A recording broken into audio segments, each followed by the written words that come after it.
Jack has a shot at getting the DWL in the South Georgia State Fair to perform in front of 10,000 people. But when Wild Bill comes around, Jack's booking plans go out the window, and that's the least of the problems. Also, fuck Ace. We're talking Heels Season 1, Episode 5 on Pro Wrestling Repackaged.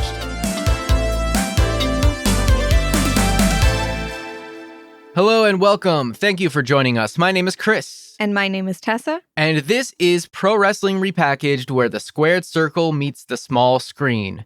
In this episode, we'll be discussing Heels Season 1, Episode 5, Swerve, written by Vince Russo.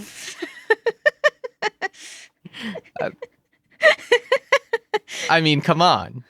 Had to get that out of the way right in the beginning. But before we dive in, I think something that we've been wanting to do is, well, you know, sometimes we, in the heat of recording, we forget to mention things that we really liked about the episode or that we really want to talk about. I mean, there's only so much that you can fit into these without it becoming too long. And also sometimes as we're watching, we miss things, we miss details, or things just kind of go over our head. But in this case, something that we've been kind of just forgetting to talk about during the course of the episodes, at least the last few, is Bobby Pin's character in general.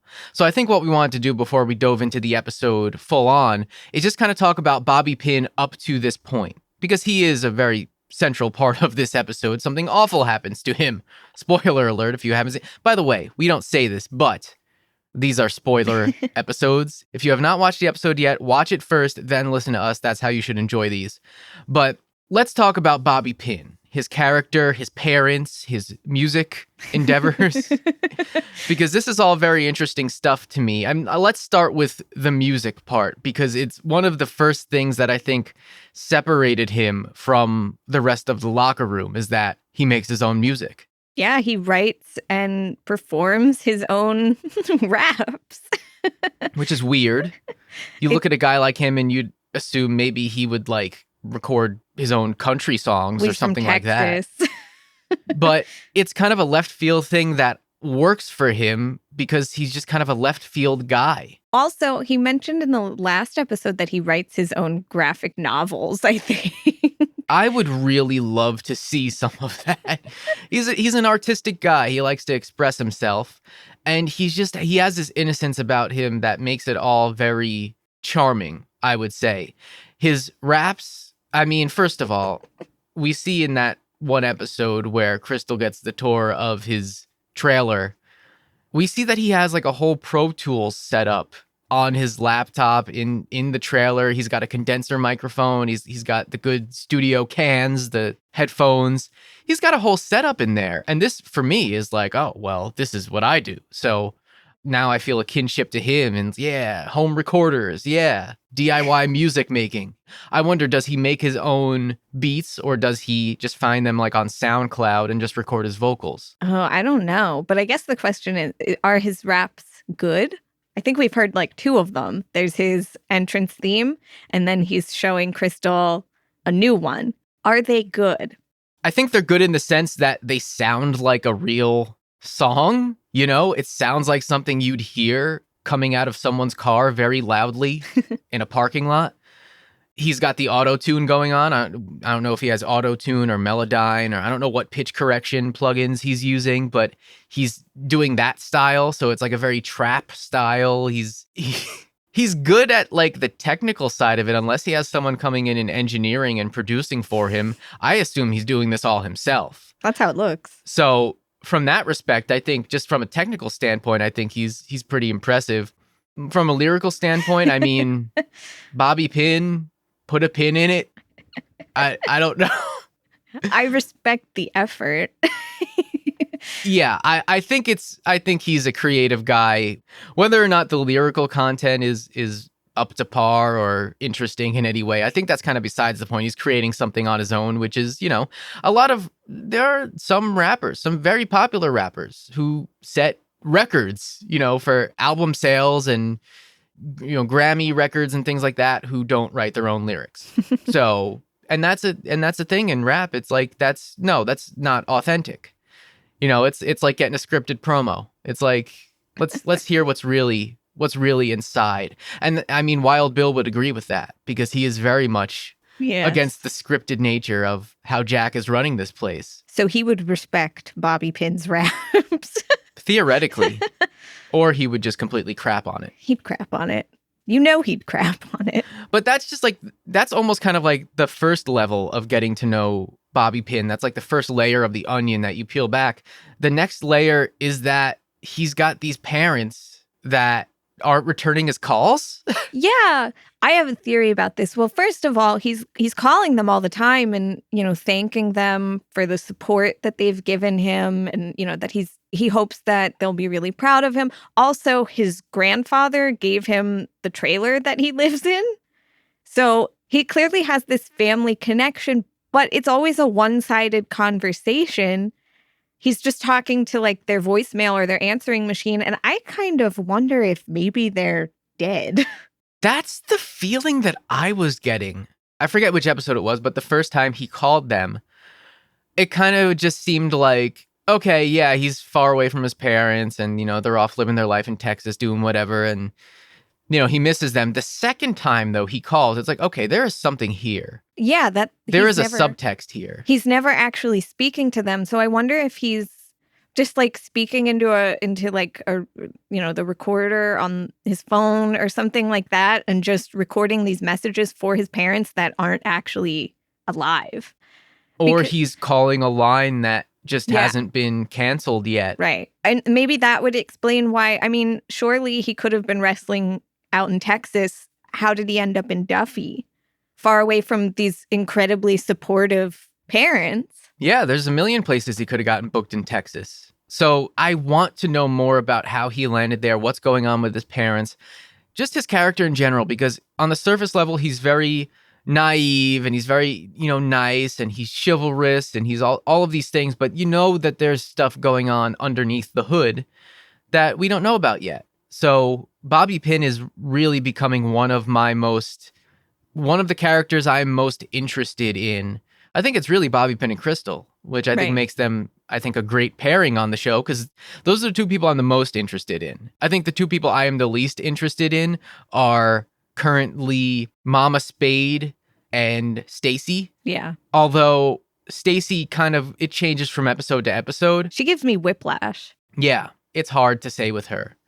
But Bobby Pin is becoming way more important of a character than I ever thought. When he was turquoise, I'm like, okay, this is kind of going to be his slot on the show. He's going to be the comic relief doofus. Yeah, I didn't expect him to be part of the main storyline ever.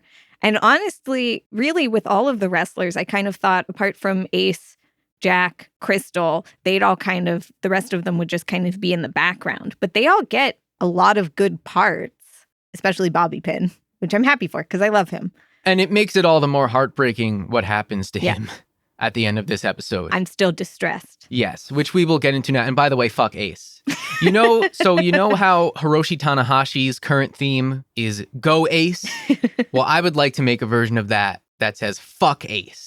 Because that is my main takeaway. Those are my notes for the episode. I don't know if you saw. I have it written about 3 times in 3 different places on our document. Yeah, fuck Ace. That's my main overall thoughts for this episode. Before we dive in, though, I first just wanted to give a quick shout out to a new listener and someone who's been interacting with us a lot on Twitter, at Ollie J. Spade, has a ton of great takes and very detailed analysis about this show. And it's stuff that actually, as they've been sending it to us, it's kind of making me think about, oh my God, yeah, we didn't even talk about this aspect of stuff or this aspect of this character. And it's all stuff that I really want to dive into when it's appropriate in future episodes. But I just wanted to give a shout out because we love how much Ollie J. Spade has been interacting with us. And if you want to interact with us on Twitter and send us your takes and send us your little details you think we might have missed or things that you want us to highlight on the episodes, you can tweet us at PW Repackaged. And you can also interact with us on Instagram at PW Repackaged as well. And if you want to email us, if that's a better forum for your long form thoughts, you can do so at pwrepackaged@gmail.com. We welcome everything you got for us. Feedback on Heels, feedback on this podcast, anything you're curious about. If you have a question for us, if you have thoughts, if you have a review, if you want to send in your thoughts on each episode after they air, if you just want to write some stuff out and we read it on the show, we would love to do that. So you can do that at all the places that I just mentioned. And if you want links to everything, you can go to pwrepackaged.crd.co and you'll find everything. We don't do this really a whole lot within the body of the show. We'd like to save that for the end. But I thought it's really important because we've been loving what Ollie J. Spade has been giving us, and we would love for all of you to be able to participate as well. So with that all said, let us now move into the body of the episode itself. Let us move into Heels Season 1, Episode 5, Swerve, starring Isaiah Swerve Scott of Hit Row. No. Listen, this lends itself to a lot of jokes, this episode. Directed by Peter Siegel and written by Michael Waldron. So in this episode, the South Georgia State Fair starts to show interest in featuring the DWL at this year's fair. So it's on Jack to close the deal with an electric night of matches. But chaos reigns as Bill, Ace, and Crystal all have their own ideas. Boy, do they. Wild Bill is just a shit disturber. I love him, though. Wild Bill just forces so much bad action in this show. And in this episode, I have to say, I actually kind of loved it. Oh, yeah. Although I hated the result of one of the things. The thing is, in this episode, he's right pretty much about everything he says, except his really lame apology at the beginning of the episode. He's right about everything he's saying to Crystal in particular. But obviously, it doesn't turn out well. No, and hashtag we'll get to that, just to throw in a Last Row reference.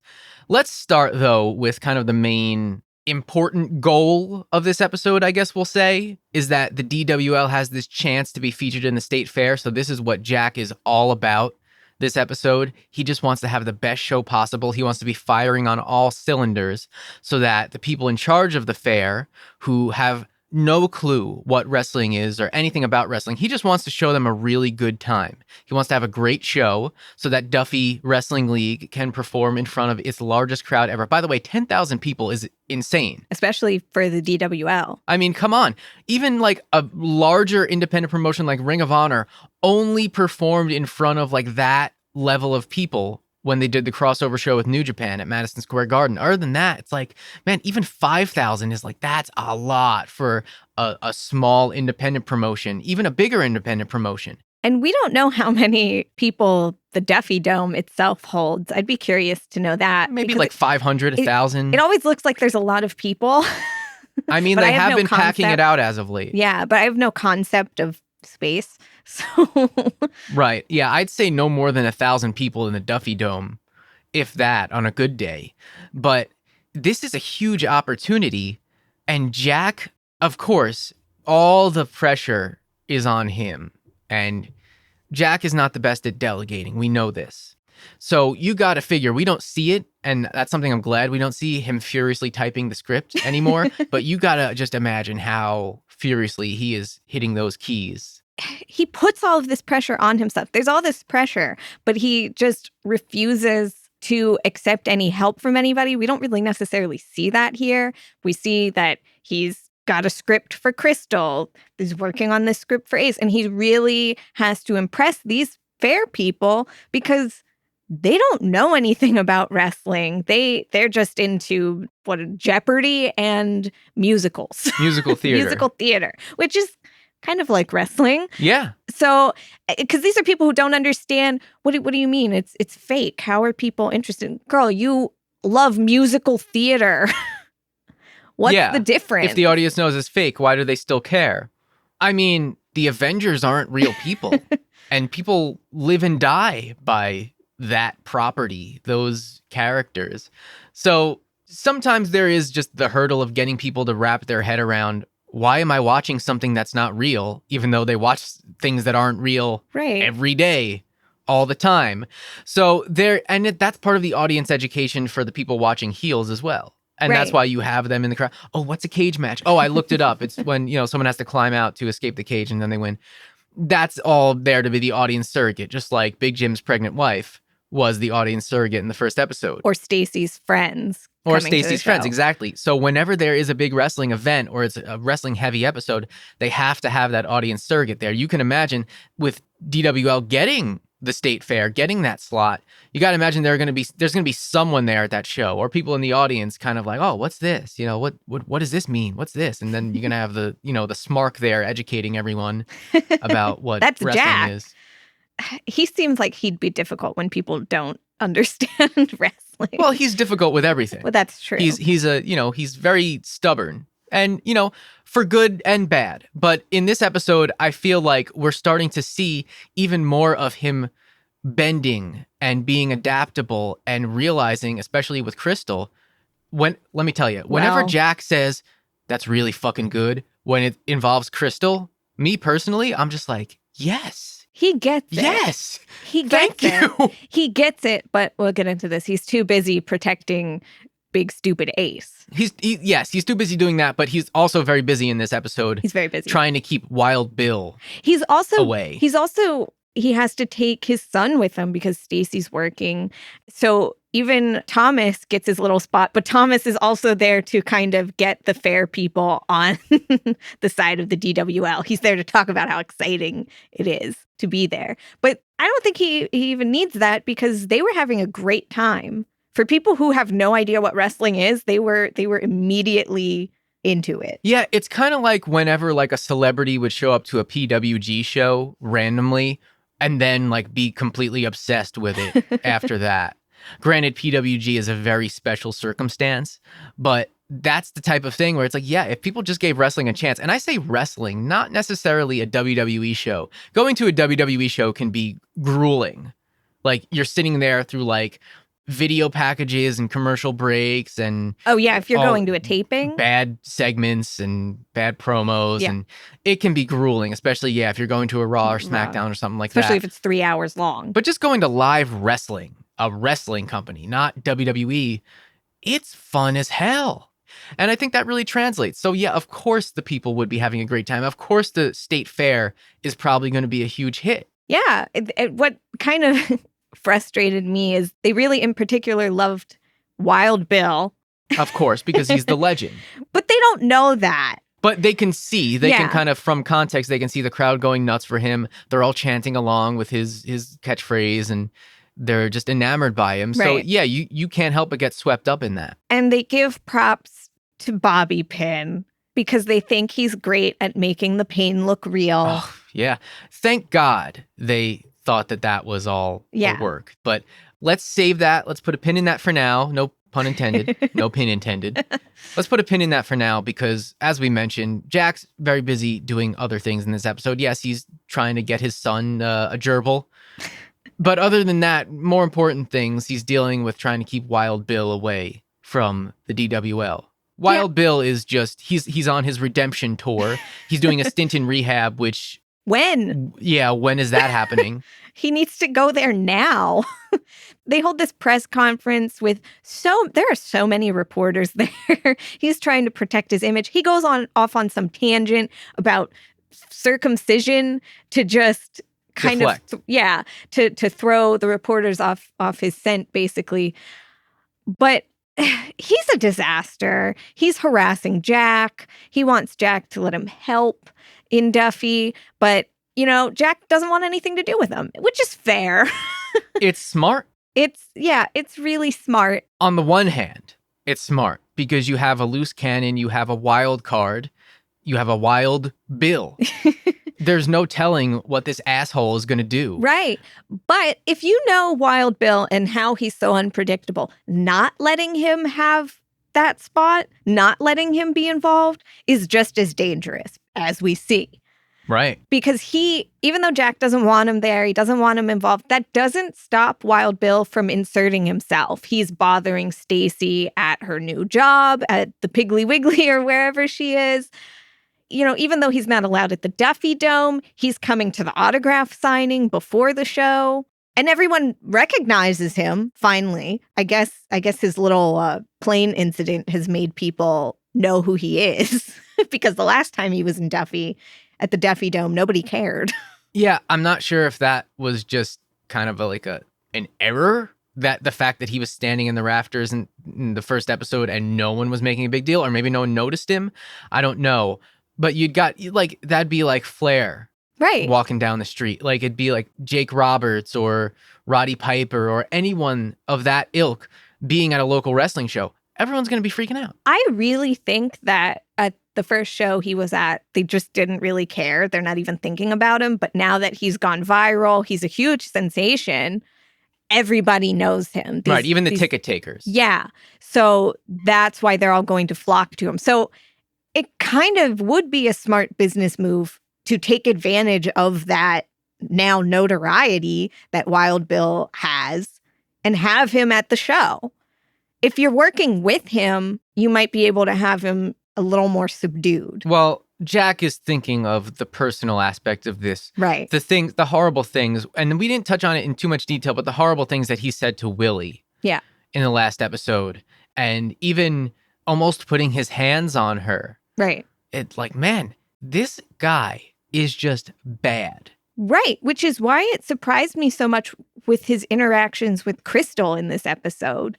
He wasn't creepy towards her at all. And he's creepy towards every woman. Yes. Every person with boobs. Yeah. He is an absolute pervert. And Crystal didn't get that.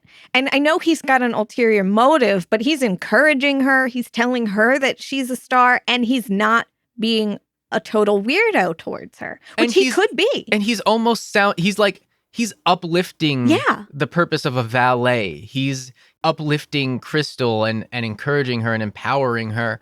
And he almost sounds progressive in those moments, which is scary because we know what kind of a guy he is. And you know that he sits there at the bar complaining about PC culture and, whatever the talking points for old, outdated, washed up people are. Because, he could, instead of encouraging Crystal and telling her that she's a star and telling her that she's probably more popular than Ace, he could manipulate her by just completely trashing her and have her be like, well, I have to prove this guy wrong and show that I'm better than that. But he doesn't do that. Well, I think he doesn't do that because everyone else seems to do that. Well, everyone else true. seems to just degrade her. Jack is on the path to respecting her. I think Bobby Pin respects her. And I think the rest of the guys in the locker room, Rooster, Apocalypse, Diego, they respect her as well. I think they admire her. But everyone else of consequence just kind of shits on her all the time. And I think Wild Bill realizes that that's how he can manipulate this situation, is he can just do the complete opposite. Because at the end of the day, Wild Bill moves forward a lot of the action in this episode, a lot of the very pivotal stuff in this episode, and a lot of the people going into business for themselves in this episode is a direct result of Wild Bill. It's a chain reaction. It's a domino effect. Because Wild Bill decided to go into business for himself and swoop in when it all falls down and become somehow the savior of the DWL. I love this idea that he's there to clean up the DWL and that the Spade brothers have just destroyed. Like, you're the bad guy. You've always been the bad guy. You're a sleazy trash. Well, as we know in wrestling, oftentimes the biggest baby faces in history, like Hulk Hogan, are just massive piles of shit in real life. Just awful people that you would never want to associate with. And this is another aspect of this show that I feel like it gets so right about wrestling. The heroes are often the worst people in real life. They are just awful, abusive people.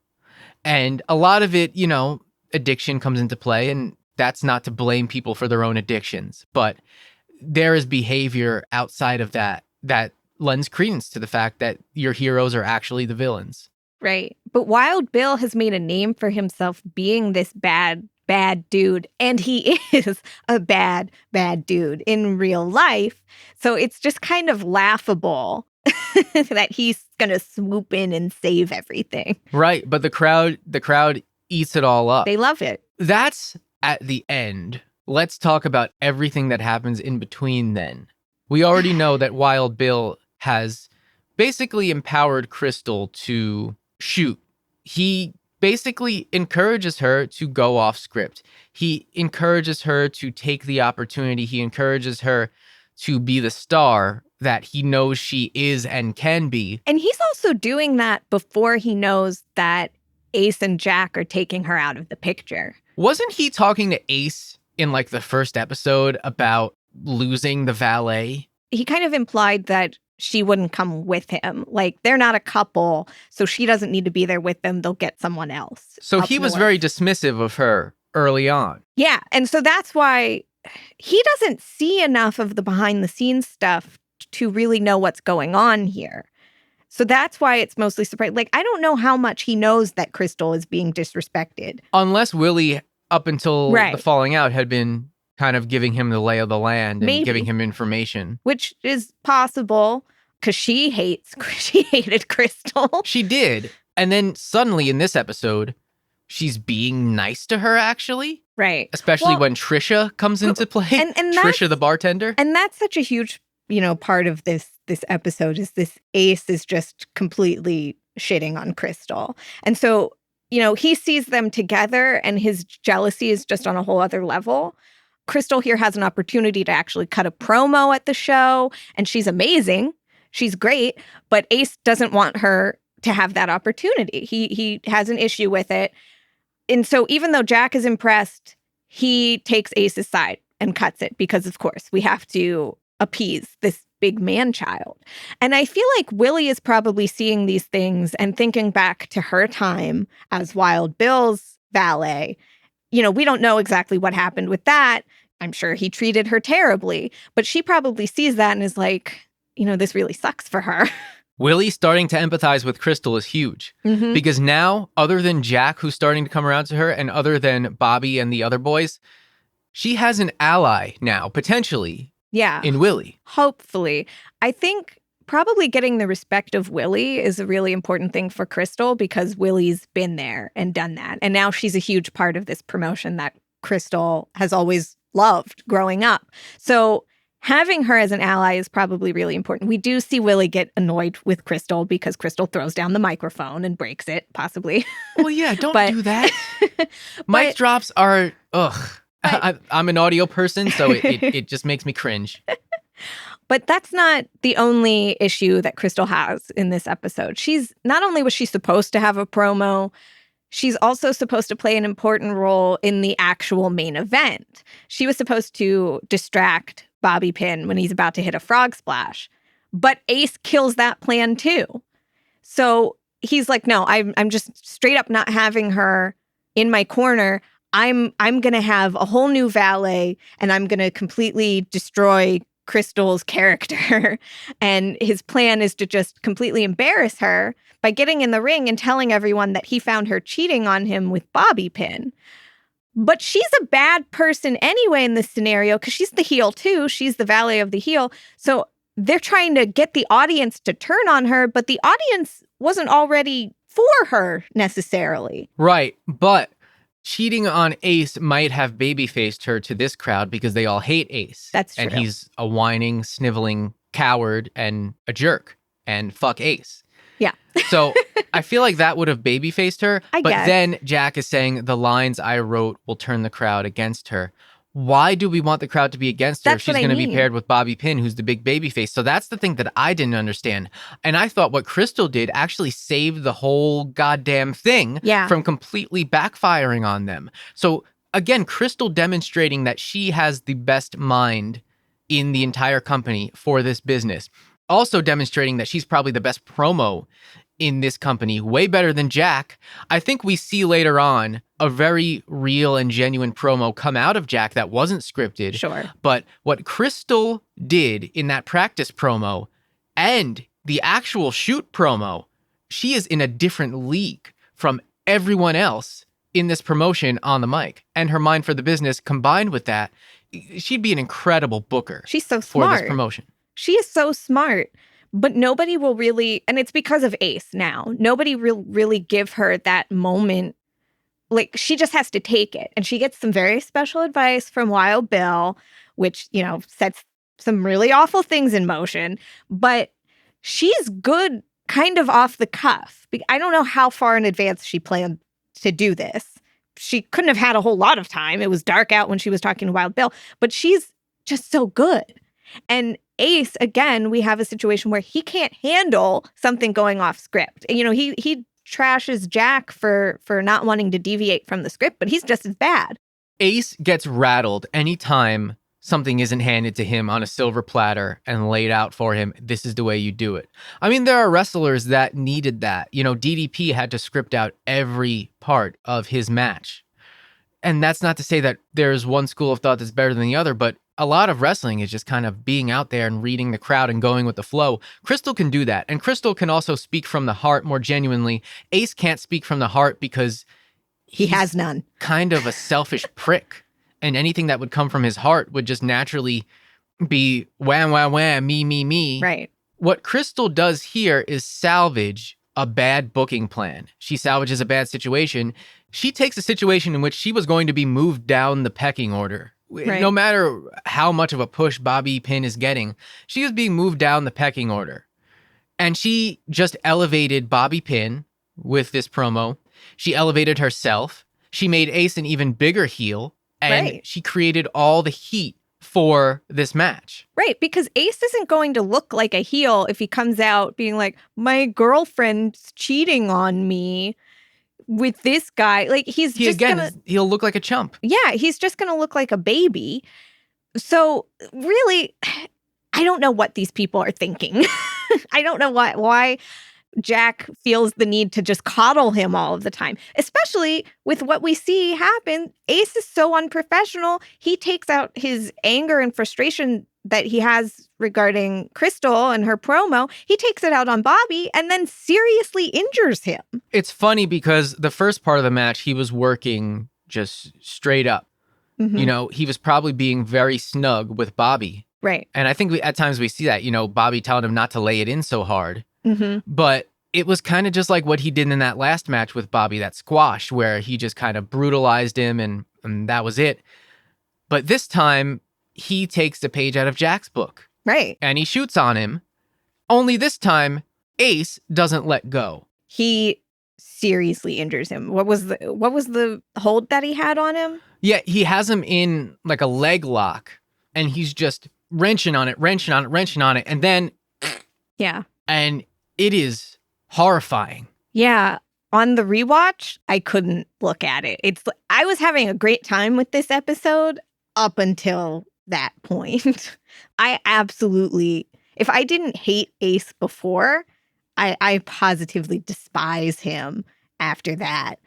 And because then I'm also just thinking they're going to blame Crystal for this. Someone is going to be blaming Crystal for this because she had the nerve to go off script with her promo. Well, yeah, Jack during the match is already going over to her. Yeah. And I don't know who the fuck you think you are. You do not change what is planned. You do not go off script. You do not go into business for yourself. So he's already livid. And that was before. So I just hate to see what kind of repercussions. I mean, we do see him getting angry at Ace at the hospital. He calls him a piece of shit, which he is. Because Ace is trying to act like this was an accident. And I'm sorry. That's no.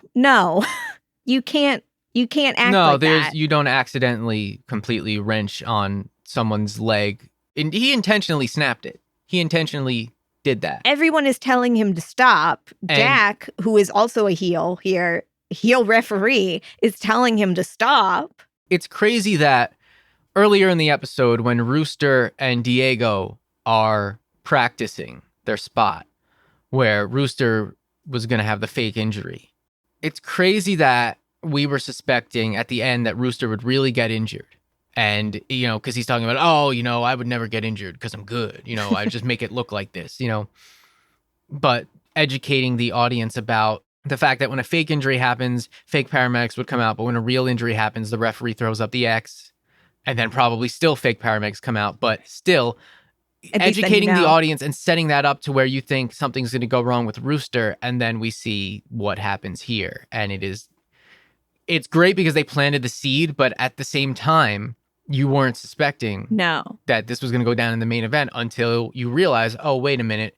Ace is just enraged. He's probably going to injure him. And he won't take responsibility, even at the hospital. They're not blaming it on Crystal there, but he's acting like it's not his fault because Bobby's inexperienced, or like it's Jack's fault for putting Bobby in this match in the first place. And it's like, no, dude, at some point, you just have to own up to your fuck ups. Like, you did that. I also really want to know how this match was going to be booked between Jack and Ace, because Ace is a heel. You couldn't get more heelish than Ace because people probably legitimately hate him. And Jack is a heel. But the idea when the plans were changed and Crystal was taken out of the equation for, interfering and distracting Bobby Pin and Ace getting the win, Jack was supposed to interfere and help Ace win so that Ace would get the title shot. Right. And they would have a rematch. So heel versus heel, or does that effectively babyface Jack going into the match to where they do kind of the double turn from where they were in the last match, where that effectively turned Jack face? Yeah, I need more explanation. So their booking plan seemed a little bit kind of messed up anyway. The dynamics were not there, and Crystal had the exact right scenario to fix all of this. Right. Except for one problem. Ace is a fucking mark. And he doesn't understand that when you're a professional, you leave the personal outside of the ring. And he keeps bringing his personal life and his personal feelings into these matches. And he's damn near ruining everything. And he's going to continue to get a pass. Yeah. He's going to get that title shot. Because they still got the fair. And it makes me sick. If they didn't get the fair, you best believe that Jack would just eviscerate Ace. That would be it. I don't think Jack would want to book him again after this. And who would want to work with him? He would probably have to go down to that. He'd probably have to go down to Florida Wrestling Dystopia, because I'm sure legit injuries happen there all the time. I'm sure Charlie Gully would overlook this. But on purpose? Well, no, that's something only a piece of shit does. And that's what he is. And as we know, Ace is a piece of shit. That's what he is. He's immature, he's insecure, and he's unprofessional. So on the one hand, Wild Bill's interference in this entire situation, on the one hand, it was a positive for Crystal because she stepped up, and although she, in her own way, was unprofessional and went into business for herself, she actually improved the situation. Mm-hmm. Unfortunately, her improving the situation also completely ruined it via Ace.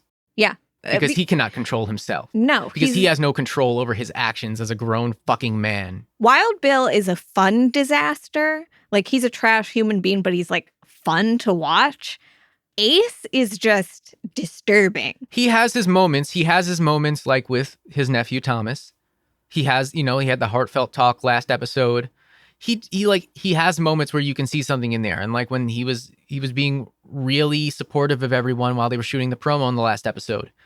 But this just completely undoes all of that. Yeah. And, progress isn't a linear thing. He can make progress and then go back and then make some more progress. But he's done, like, short of killing Bobby Pin, this is like one of the worst things you could possibly do. The moment he keyed Bobby's car in the last episode, I was like, these two can't work together because he can't separate things. He's just too unprofessional and too childish, which is crazy because Bobby Pin is the one you'd think would be injuring people because he's green. Yeah. Yeah, he doesn't even know how to do a frog splash offhand. But Ace, who up north, they were going to take Ace. They wanted Ace. What would he do when things don't go his way and he's not a top guy immediately up there? I don't know. I mean, they've dealt with, theoretically, a Shawn Michaels-esque character. They've dealt with the Hogans, the Warriors. Up north would be well prepared for that. I mean, not in today's culture, you'd think, but the precedent is there for the Ace-esque character. That is who he is modeled after. But he would be awful up there. Like, nobody would want to work with him because who knows what he's going to do. Well, no one's going to want to work with him now, except for Wild Bill Hancock, who comes in at the end and cuts this promo, this rah-rah promo about what the Spade brothers have done to the DWL, and inserts himself into a main event title match, triple threat ladder match against Jack and Ace. Now, this is a guy... So forcing Jack to book his brother again. This is not Jack's choice. And this is a guy who in the last episode, he couldn't even like bend over to pick up whatever he dropped at the ice machine. Now he's going to do a ladder match? Well, you figure he's going to be all pilled up and he won't be feeling anything for a while. These two are going to have until to. he does. These two are going to have to completely carry him through this thing, and He might have to carry them. well, being with what their issues are. they have whole other. This is one that I hope little Thomas is not at ringside for, honestly. Is this happening just at the Duffy Dome, or is this what's going to happen at the fair? Was that said? Oh boy, I hope this doesn't happen at the fair, but you kind of get the sense that it might. It kind of has to. Every other episode has been wrestling heavy so far. So the first episode, episode 3, and this episode 5. Mhm. So you figure for episode 6, it's not going to feature a wrestling match, but then that leaves episode 7 and 8. Could it be like a 2-part finale situation? Could the fair take up the last 2 episodes? Or could episode 8 have nothing to do with wrestling? And could the fair happen in episode 7? We don't know yet. But one more important thing that we need to talk about before we get out of here, everyone going off script in this episode was kind of the theme. It happened with Crystal, it happened with Ace, Wild Bill instigated all of that. But who doesn't go into business for himself and who makes the right choice is Rooster. Because Right. he's frustrated as hell still, as we've talked about in depth. But he has the opportunity. Diego invites him to change the finish, throw me out of the Battle Royal. I'm fine with it. I don't care. I have no ego about this. Rooster, though, makes the unselfish choice. I loved Diego here, though, because he said, I don't care what makes Jack happy. I'm not here to please Jack. I only care about the wrestling. I don't care if I win. I don't care if I lose. I'm here to help you. He says that to Rooster. He doesn't care what Jack thinks. He cares what Rooster thinks. And I just really loved that. This little, bonding thing. Great camaraderie Mhm. between Rooster and Diego. I love to see camaraderie between people who are on a similar level and both maybe desire the same thing, but they're not going to stab each other in the back to do it. That was one of the things that was really a breath of fresh air in this episode. Considering how frustrated Rooster has been, I wouldn't have put it past him to just dump Diego out and take that spot for himself. But Rooster is a professional. Well, Diego had a whole, thing. He's like, I'll trip. What can Jack do about it? If I just trip and fall, then he has no choice. Right. So, they had a whole plan, and you have Jack in the back watching them and being like, what are they doing? What are they doing? It would be the end of the world. Right. If Rooster got a shot. But then I really liked when Rooster comes to the back and he asks Jack what his name is. That's a scene that I was conflicted about because I understand what they were going for with, yeah, Rooster, you are heard. I do see you. I know you, on a deeper level than just you being Rooster Robbins. But at the same time, I felt Jack was very condescending and very kind of patronizing to Rooster. And I don't like that. I get he's got a lot going on. I get he's under pressure. He's, the fair is on the line. He's got Wild Bill breathing down his neck. He's got an unprofessional prick of a brother. Booking plans are changing, but you cannot talk to a talent like that. Rooster seems okay with it, but is very disrespectful. And there is an underlying undertone of a racial issue there. It is not just, why does everything have to be about it? Because everything is about race when you think about it, especially in a place like Duffy, Georgia. Sure. There are unconscious biases. With Jack's tone here, I couldn't be sure if he sounded condescending because he was whispering, kind of like he didn't want anybody else to hear. I couldn't tell if he was actually being condescending or if it was just sounding that way because he was trying to keep things quiet and private. But I didn't like the attitude here overall. And I think Rooster deserves better. Rooster does deserve better.